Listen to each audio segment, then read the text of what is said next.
먼저 기도드리겠습니다. 하나님 아버지 감사드립니다. 예배드릴 수 있는 힘과 지혜와 능력을 주시니 감사드립니다. 이 설교 시간 주님의 은혜와 사랑으로 가득한 시간이 되게 하여 주시옵소서. 예수 그리스도의 이름으로 기도드립니다. 아멘.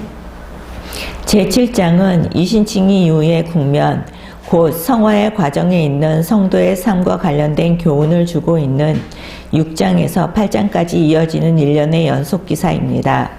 여기서는 성화의 근거와 성화를 위한 실천적 권면을 주고 있는 6장에 이어 성도와 율법과의 관계 및 성화의 과정에 있는 성도에게 있어서의 율법의 역할과 성화 과정에 있는 성도의 내적 상태에 대하여 이야기하고 있습니다. 먼저 바울은 성도와 율법과의 관계는 한마디로 성도는 율법의 정죄로부터 자유하다는 것입니다. 특별히 바울은 이 관계를 설명하기 위해 혼인관계의 비유를 들고 있습니다.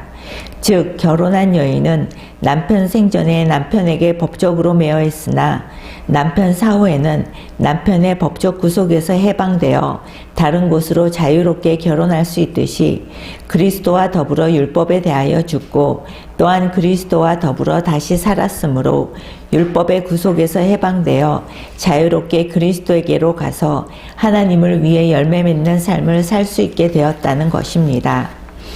아울러 바울은 성도가 전에 육적인 생활을 하고 있었을 때에는 율법으로 말미암아 온몸에 죄스러운 욕망이 발동하여 사망에 이르는 열매를 맺을 수밖에 없었으나 이제는 율법에 대하여 죽어 율법의 죄악으로부터 벗어났으므로 더 이상 율법에 얽매여 살아가는 것이 아니라 성령께서 주시는 새 생명으로 섬기며 살아야 함을 강조하였습니다.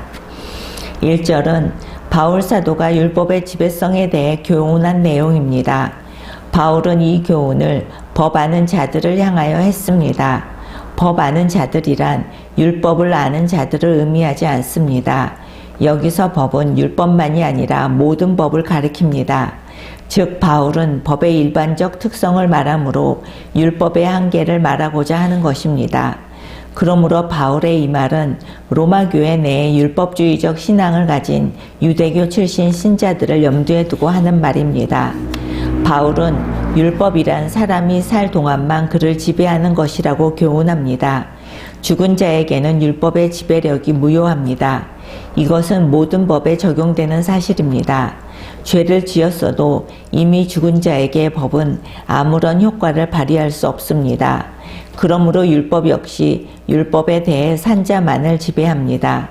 여기서 율법에 대해서 산자라는 뜻은 복음의 진리를 온전하게 의지하지 못하고 율법을 지킴으로써 구원을 받으려는 사람들을 가리킵니다. 그리스도를 믿는다고 하면서도 내 힘으로 율법을 지키고 그것을 통해 의롭게 되겠다고 생각하는 사람들은 아직도 율법에 대해 산자들입니다. 이런 자들은 수고하고 무거운 짐진 자들아 다 내게로 오라 내가 너희를 쉬게 하리라. 마태복음 11장 28절의 말씀을 하신 주님의 요청을 외면하는 것입니다. 여러분, 우리는 그리스도의 죽으심과 합하여 죽은 자임을 알아야 합니다. 그래서 율법의 지배에서 벗어난 자유자인 것을 알아야 합니다. 더 이상 율법의 정죄 아래 있지 않고 있음을 확신해야 합니다. 율법에 대해 죽고 은혜에 대해서는 산자임을 확신해야 합니다. 그래야 삶에 기쁨이 있습니다. 신앙생활에 재미가 있습니다. 정녕 여러분은 이신칭의의 구원의 원리에 대한 확신으로 매사에 자신 있고 기쁨이 넘치는 신앙생활 하시길 바랍니다. 3절에 보면 그러므로 만일 그 남편 생전에 다른 남자에게 가면 음녀라. 그러나 만일 남편이 죽으면 그 법에서 자유롭게 되나니 다른 남자에게 갈지라도 음녀가 되지 아니하느니라고 하였습니다. 율법은 유부녀가 간음을 행하는 일을 큰 죄로 간주합니다. 그래서 유부녀가 간음을 한 사실이 밝혀지면 사형에 처하였습니다. 그러나 유부녀라도 남편이 죽으면 얼마든지 재혼할 수가 있었습니다. 과부가 된 여인이 재혼하는 것을 금하는 법도 없고 규례도 없습니다. 과부된 여인은 자기가 좋아하는 새로운 남자와 결혼하여 행복하게 살 수 있었습니다. 그 대표적인 예가 성경의 룻입니다. 룻은 모압 출신의 여인으로서 가난한 이스라엘의 남편 말론과 결혼했으나 그만 그 남편이 죽고 말았습니다. 그래서 시어머니 나오미와 함께 베들레헴으로 돌아왔는데 보아스라는 아주 유력하고 인품 좋은 남자와 재혼하게 되었고 그로 말미암아 다윗과 그리스도의 조상이 되는 영예까지 누리게 되었습니다. 성도 여러분, 이렇듯 룻만이 새롭고 행복한 재혼을 한 것이 아닙니다. 바로 우리 성도들도 영적으로 재혼한 것입니다. 전에는 하나님 앞에 약속도 없이 죄와 짝이 되어 하나님의 진노 아래 있었던 우리들입니다. 그러나 십자가에서 우리의 죄를 대속하신 예수 그리스도를 믿음으로 옛사람은 죽고 그리스도와 연합된 거룩한 신분으로 거듭났습니다. 즉 영적으로 그리스도와 재혼하게 된 것입니다. 그래서 성경은 교회를 그리스도의 신부로 그리스도는 교회의 남편으로 비유하는 것입니다. 그러므로 우리 성도들은 그리스도와 영적으로 재혼한 자로서 그에게 합당하게 행해야 합니다. 다시는 옛사람의 죄된 생활을 하지 말아야 합니다. 범사에 그리스도의 정결한 신부가 되어 그리스도처럼 선하고 거룩한 길을 가야만 합니다. 그리고 믿음의 정절을 지켜야 합니다. 따라서 이제는 율법을 지킴으로 그리스도와 교제하는 것이 아니라 그리스도의 십자가 대속 은혜를 믿음으로 그리스도와 교제해야 합니다. 4절은 사도 바울이 성도의 열매 맺는 삶에 대해 교훈한 내용입니다. 바울은 성도가 이미 율법에 대하여 죽임을 당한 자라고 말합니다. 그리고 하나님께서 우리 성도들을 율법에 대해 죽은 자로 만드신 목적은 예수 그리스도로 말미암아 하나님을 위한 열매를 맺게 하려는 것이라고 했습니다. 바로 성령의 열매, 전도의 열매, 빛의 열매들입니다. 우리가 율법 아래 있을 때에는 이런 열매 대신 죄와 사망의 열매를 맺었습니다. 그러나 이제는 하나님께 대하여 거룩한 열매를, 삶의 열매를 맺어야 합니다. 5절은 사도 바울이 우리가 육신에 있을 때에 맺었던 열매에 대하여 언급한 내용입니다. 육신이라는 단어는 우리 인간의 신체만을 가리키는 말이 아닙니다. 이 육신이라는 말은 타락한 아담으로부터 물려받은 부패한 인간 본성을 가리키는 말입니다. 바울 사도는 육신에 있을 때, 즉 타락한 옛사람의 본성으로 행할 때에는 율법으로 말미암아 죄의 정욕이 우리에게 넘쳤다고 증언합니다. 거듭난 성도라 해도 현실적으로는 그 인격 안에 아직 완전하게 없어지지 않은 옛사람의 타락한 본성의 찌꺼기가 남아 있습니다. 그러기에 다시 죄를 범할 수 있고 사망의 열매를 맺을 수 있는 것입니다. 그러므로 우리들은 늘 선한 싸움을 해야 합니다. 그 상대는 우선 자기 자신입니다. 우리는 예수 그리스도를 떠나서는 결코 거룩한 열매를 맺을 수가 없습니다. 거듭난 성도는 그리스도 안에 있어야만 하나님께 대해 거룩한 삶의 열매를 맺을 수 있습니다. 그런즉 우리는 그리스도와 늘 깊은 교제를 유지해야 합니다. 여기에 말씀이 있습니다. 로마서 8장 12절에서 13절 말씀을 다 같이 읽겠습니다. 그러므로 형제들아 우리가 빚진 자로 돼 육신에게 져서 육신대로 살 것이 아니니라. 너희가 육신대로 살면 반드시 죽을 것이로되 영으로서 몸의 행실을 죽이면 살리니. 아멘.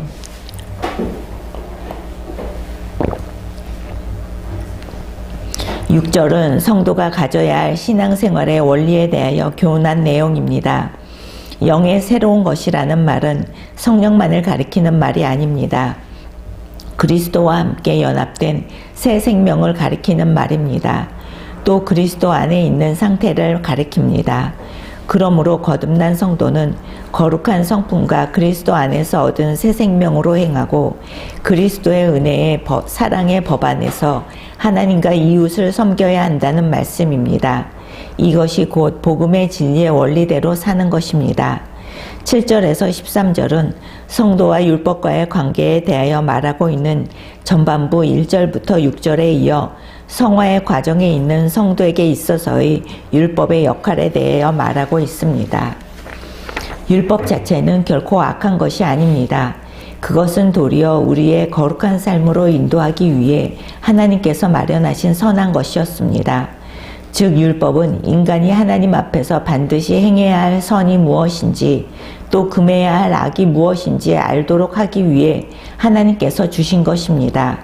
문제는 율법 자체에 있는 것이 아니라 죄를 행하는 인간의 타락한 본성에 있음을 바울은 지적하고 있는 것입니다.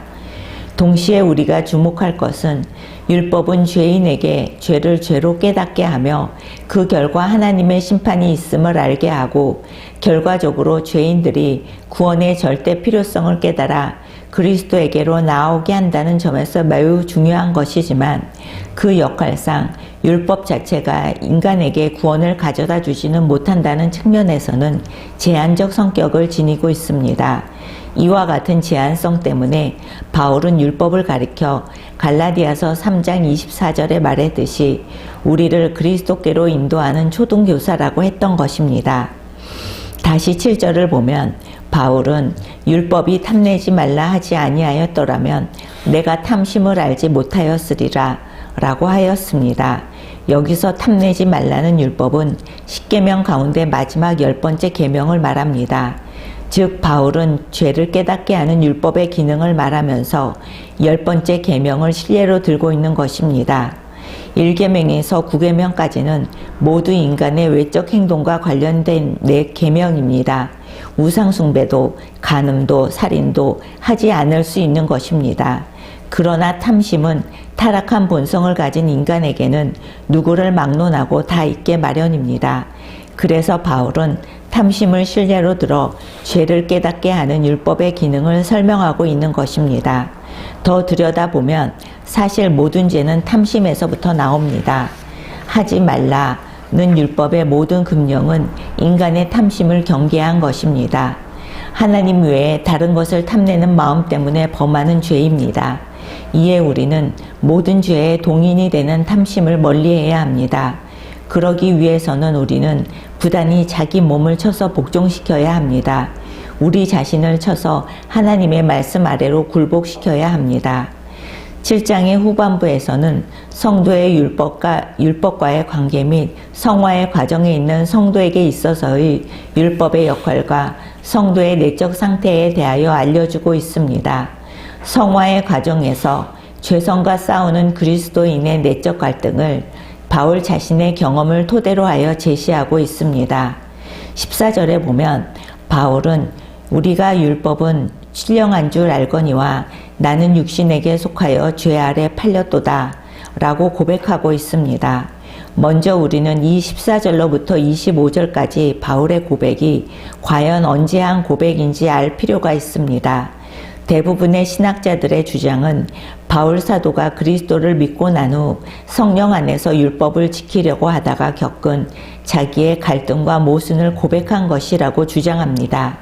왜냐하면 바울은 그리스도를 모르기 전 자신은 빌립보서 3장 6절 말씀에 율법의 의로는 흠이 없는 자였다고 고백했기 때문입니다.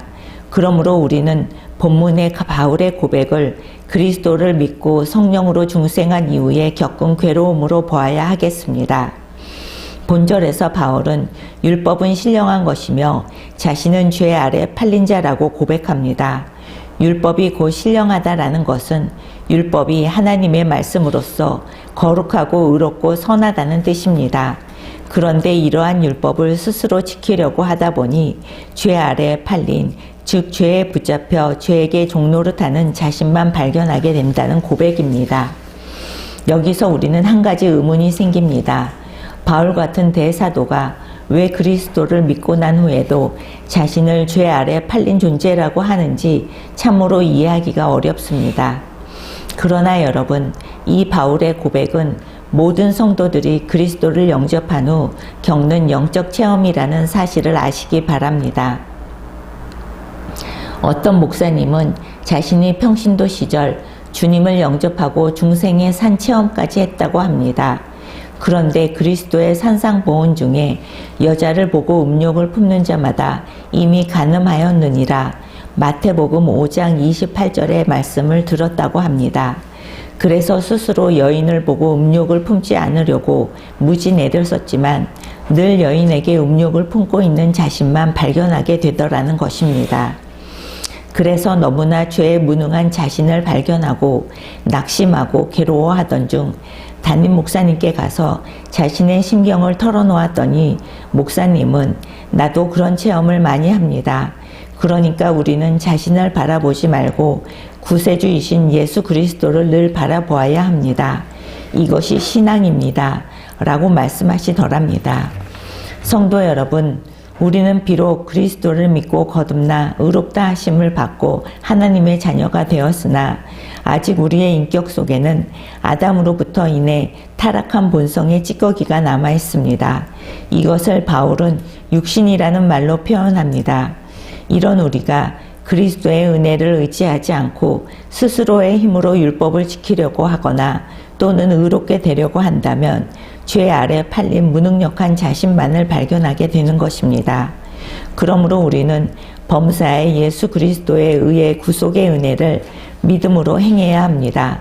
성령의 도우심을 간구하며 성령 충만함을 받아야 합니다. 스스로의 힘으로 하나님의 율법을 지키려고 하지 말고 그리스도의 십자가의 대속 은혜를 힘입어 그리스도의 사랑을 전해야 합니다. 그럴 때 우리는 죄를 이기고 의를 행하는 자신을 발견하게 될 것입니다. 성도는 예수 그리스도를 믿음으로 말미암아 죄의 종로로 타던 옛사람은 죽고 그리스도 안에 있는 새 생명을 얻은 자입니다. 따라서 성도라면 당연히 의의 종으로 자신을 하나님께 드리기를 원합니다. 죄를 미워하고 선을 행하기를 원하는 마음이 간절합니다. 그러나 성화의 과정에 있는 성도는 자기의 원대로 선을 행한다는 것이 쉽지가 않습니다. 성도는 선을 행하기 원하는 자신의 뜻과는 달리 도리어 원치 않는 악을 행하는 자신을 발견하게 됩니다. 이럴 때면 성도는 좌절하고 낙심하게 됩니다. 그리하여 24절의 말씀대로 오호라 나는 공고한 사람이로다. 이 사망의 몸에서 누가 나를 건져내라고 하면서 절규하며 탄식할 수밖에 없습니다. 이것은 성화의 과정에 있는 성도라면 누구나 경험하는 일입니다. 여기에 성도의 고민과 갈등이 있습니다. 자기는 분명히 거듭난 새로운 피조물인데 여전히 옛날과 같이 악을 행하는 모습에 놀랄 뿐입니다. 그러나 사실 이러한 갈등이 성화의 과정에 있는 성도들에게 있는 것은 당연한 일입니다. 왜냐하면 성도는 비록 영적으로 거듭났다고는 하지만 여전히 죄의 오염이 육체 가운데 남아 있어서 거룩하고 의로운 삶을 살지 못하게 하기 때문입니다. 물론 그렇다고 이것이 성도가 범죄하는 것을 합리화시키거나 거기에 어떤 정당성을 부여하는 것은 아닙니다. 바울이 여기서 성도의 내적 갈등을 언급하는 것은 성도는 비록 육신의 약함으로 어쩔 수 없이 죄를 범함으로 실패를 경험하게 되지만 그럼에도 불구하고 죄와의 부단한 투쟁을 통해 더욱 성화되어 가야 함을 교훈하고 있습니다. 한편 성도의 이러한 내적 갈등은 성도 자신으로 하여금 선에 대한 자신의 전적 무능을 더욱 깨닫게 하고 그로 말미암아 스스로의 노력으로는 의롭다함을 얻을 수 없다는 엄정한 사실을 분명하게 인식하게 함으로써 오직 예수 그리스도를 바라보게 한다는 점에서 매우 유익한 것이라고 하겠습니다. 바울이 자신의 죄성에 대한 비탄 후에 우리 주 예수 그리스도로 말미암아 하나님께 감사하리로다 라고 찬양한 것은 바로 이와 같은 진리를 깨우친 까닭입니다. 우리도 이와 같이 자신의 연약함에 휩싸여 고민과 갈등하기보다 언제나 주님만을 바라보며 믿음의 경주를 하여 주님과 함께 승리하는 성도들이 되시길 그리스도이신 예수님의 이름으로 축원합니다.